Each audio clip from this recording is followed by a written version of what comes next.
Mais Esperto que o Diabo é uma fonte de inspiração e coragem, mas deve ser considerado um manual para todas aquelas pessoas que desejam ser mais espertas que seus medos, problemas e limitações. Pois, como o próprio Hill fala, em toda diversidade existe uma semente de benefício equivalente. Dessa forma, se você deseja ter mais força, coragem e fé em si mesmo para vencer todas as adversidades que surgirem em seu caminho, este livro será um presente daquele que você deve amar sempre e muito, você mesmo. Quando amamos a nós mesmos e vivemos em paz e harmonia com o nosso próprio consciente, aí sim encontramos aquele que nos deu o presente da vida. Sabendo mais sobre o diabo e suas armadilhas mentais, acabamos nos aproximando mais de Deus. Oi, meu nome é Nelix e seja bem-vindo a mais um vídeo da Biblioteca NX. Então, rapaziada, eu vou primeiro dar um parênteses aqui referente aos livros, né, que eu vou citar. O vídeo em si é mais especificamente sobre Quem Mais Esperto que o Diabo, né, de Napoleão Hill. Só que teve um livro que eu comprei, que é O Efeito Sombra, que eu li bem pouco dele, né, cheguei tipo na página 30, assim, não tava gostando muito porque ele vai muito pro lado psicológico, né, essa parte da psicologia. Então eu não curti muito o livro, só que logo no começo do livro ele passa o que é a ideia do efeito sombra, né. Então eu vou dar uma complementada com os ensinamentos do Mais Esperto que o Diabo junto ao efeito sombra, porque tem algumas coisas dentro do livro do Mais Esperto que o Diabo que Napoleão Hill passa, no caso dentro da entrevista ali com o próprio diabo, que as duas se conectam, né? Efeito sombra consegue entrar muito bem nessa conversação e nessas coisas que eles dialogam, né? Na entrevista. Então, caso eu cite aí efeito sombra, alguma coisa do gênero, é do outro livro, ok? E de começo, assim, podemos falar que o Mais Esperto que o Diabo, o livro, ele pode sim ter uma parte mais lúdica, mais histórica, vamos dizer assim, né? Pode ser visto como um livro de histórias, porque, querendo ou não, é bem difícil, né? Pelo menos eu nunca vi, né? Não sei você, se você já viu uma pessoa que conversou com o próprio diabo, né? Então, realmente, ele mexe com essa parte mais fantasiosa, né, da coisa. Tanto que no começo do livro, e a primeira dica, por exemplo, a primeira ideia, o primeiro input que eu tirei do livro é sobre um outro eu, que no caso é algo mais de si mesmo, né? Algo mais lúdico, mais não tão dentro da realidade, né? Então é bem interessante essa parte do livro, que além dele passar inputs interessantes que ajudam você na vida real, ele age também dessa forma mais lúdica para prender o leitor, né? Tanto que dos últimos livros que eu li, O Mais Perto que o Diabo foi um dos que eu mais gostei, por causa disso, né? Porque ele mistura esses dois universos e faz você pensar, e além disso, te traz uma história interessante e coerente, né? Então, bora pro vídeo aí que eu vou passar alguns inputs interessantes para vocês utilizarem aí na vida de vocês. Então, o primeiro input, ele vem logo depois do começo do livro, né? No começo do livro ele passa mais uma história do próprio Napoleão Hill, né? Numa trajetória da vida dele, até chegar nesses inputs e chegar na entrevista com o diabo, né? No caso, esse primeiro input ele vem antes da entrevista com o diabo, que é o input do novo eu. No caso, pelo menos, eu vou passar aqui o que eu entendi, né? O meu entendimento sobre isso, né? Lógico, vai ter entendimentos diferentes para cada pessoa, mas eu também recomendo que vocês façam isso, vocês ouçam, né? Vejam o que eu entendo, o que eu peguei do livro. Busquem também ler o livro, né? Caso gostarem do vídeo e tudo mais, porque é bem interessante você ver o vídeo, ouvir um áudio e ler é totalmente diferente. Você pode mudar a sua perspectiva, então é bem interessante. Então, o novo eu, no livro, ele diz que é uma mudança interna dentro dele que faz com que eles façam coisas fora do medo, né? Pessoas não, né? Coisas, movimentos, ações na sua carreira, na sua jornada em busca do seu objetivo, que todas essas escolhas não tenham medo envolvido, né? Porque um dos maiores, não erros, mas algo que prende assim a humanidade para não conseguir fazer o que elas tendem a fazer é o medo, né? Tanto que esse medo pode ser visto no efeito sombra, né? Que eu disse que ia dar uma citada. O efeito sombra nada é quando o medo e os seus problemas tomam conta de você.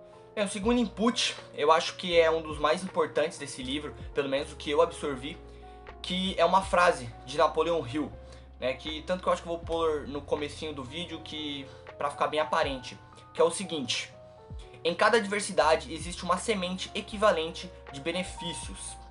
Não é exatamente assim a frase, né, mas tem o mesmo significado, que seria você aprender com seus erros, né? Não adianta você buscar alguma coisa, você tentar chegar no objetivo e toda vez que você cair, você ter um tom, você desistir, né? Você tem que olhar para aquilo como uma bênção, né? Vamos dizer assim, porque sempre que tem algum erro, você pode aprender algo com isso.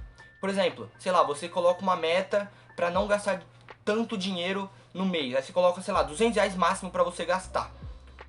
Aí você vai lá e gasta mais de R$ 200. Nesse erro você consegue descobrir por que aconteceu isso, o que fez você gastar mais, e no próximo mês você consegue evoluir e melhorar essa sua metodologia para você não vacilar de novo, né? Você realmente gastou 200, acabou, não gasto mais, entendeu? Então é bem interessante, é meio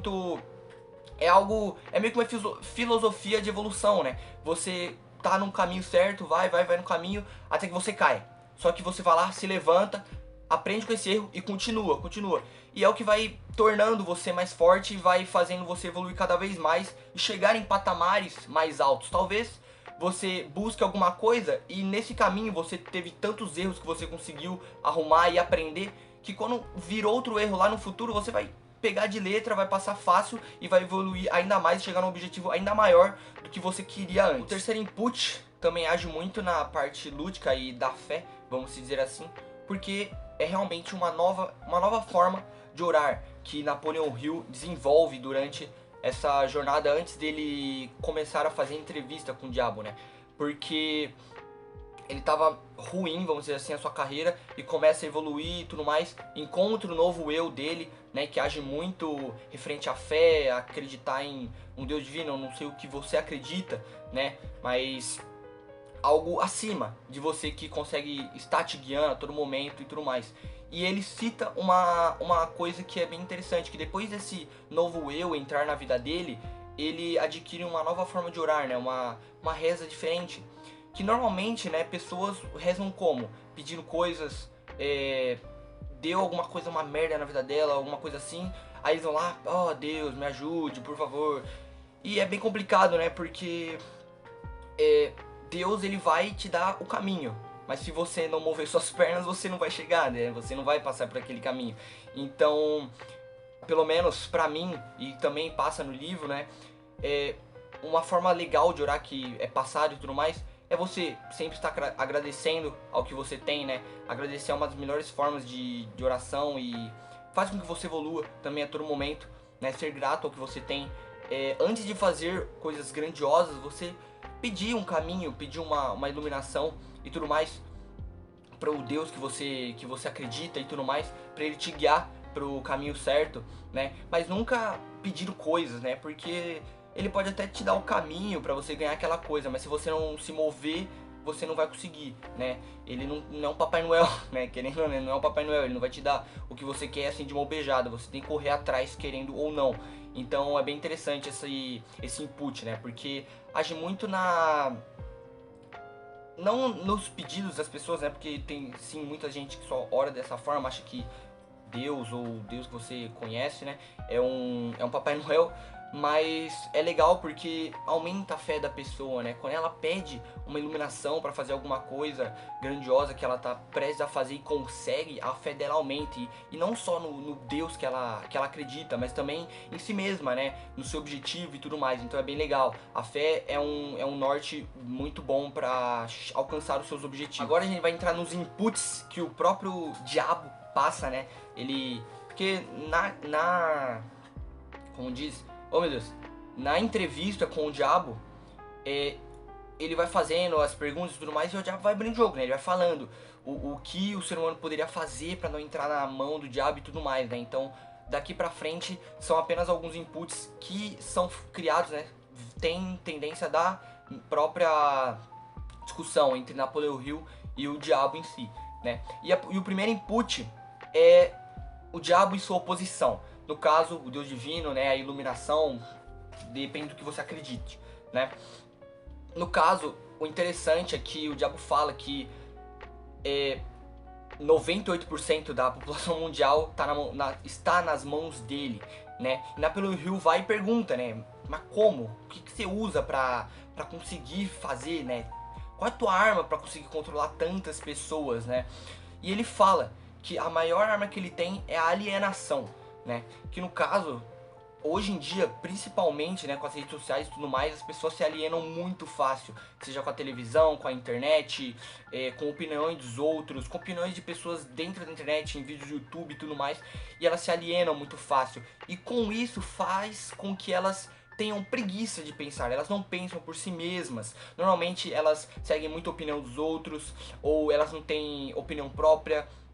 Quando ela vai fazer alguma coisa, ela não consegue fazer essa coisa sozinha, precisa de outra pessoa ajudando, entendeu? Então ele fala que o mal da humanidade que faz com que ele consiga controlar todas essas pessoas, né, 98% da população mundial, é porque as pessoas não pensam por si próprias, elas pensam com a cabeça dos outros, né, pensam coisas que elas nunca pensariam, mas porque um cara falou, uma mina falou, alguém falou, ela começou a pensar dessa forma, né? Ela segue, teoricamente, a trilha de outra pessoa e não a mesma, né? A de si mesmo, né? Vamos dizer assim.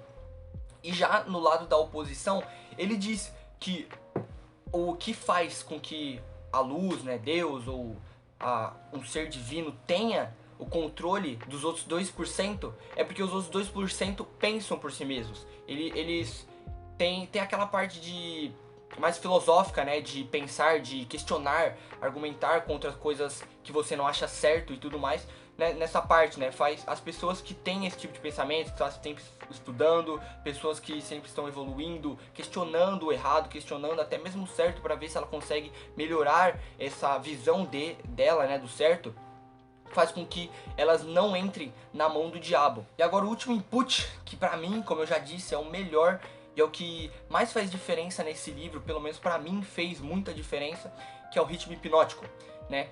No caso, o ritmo hipnótico pode ser visto como um outro nome para uma rotina, né? No caso, o diabo fala que existem ritmos hipnóticos diferentes, né? Os bons e os ruins. E quando uma pessoa entra num ritmo hipnótico, ela não consegue mais sair daquilo, seja ela boa ou seja ela ruim.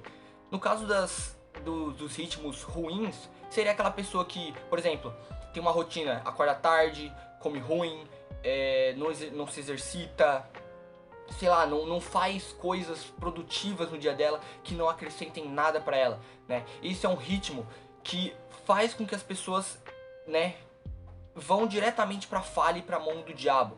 E como já dito, é um ritmo hipnótico, as pessoas se hipnotizam por aquilo e não mudam, né? É muito difícil uma pessoa mudar, que está num estado desse, mudar drasticamente para algo bom, né? Para um ritmo bom, né? Já no ritmo bom, são aquelas pessoas que têm uma rotina legal, acordam cedo, por exemplo, para estudar, para ler livros, pessoas que comem bem, treinam o seu corpo, meditam para treinar a sua mente também, sua alma, entendeu?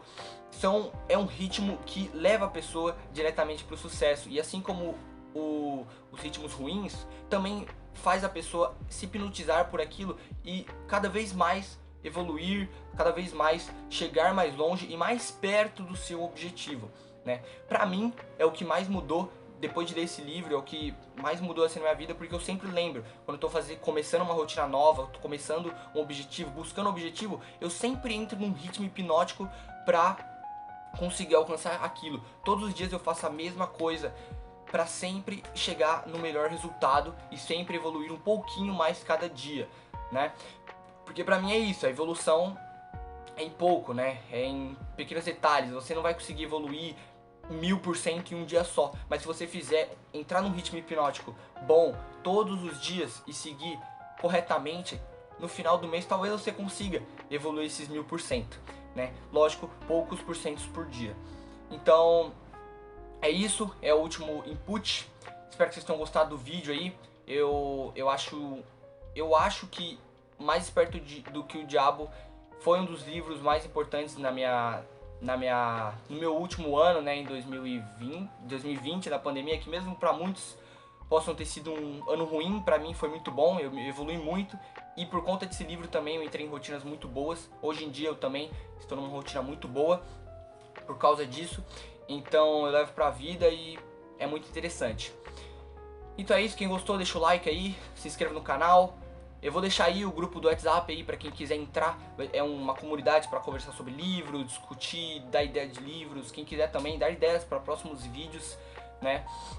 Nada impede de eu fazer e ler, porque eu tô buscando conhecimento, quero livros novos, é bem interessante. Então, quem tiver ideias também pode colocar no comentário, não precisa entrar no WhatsApp, né? Então, é isso. Valeu, falou!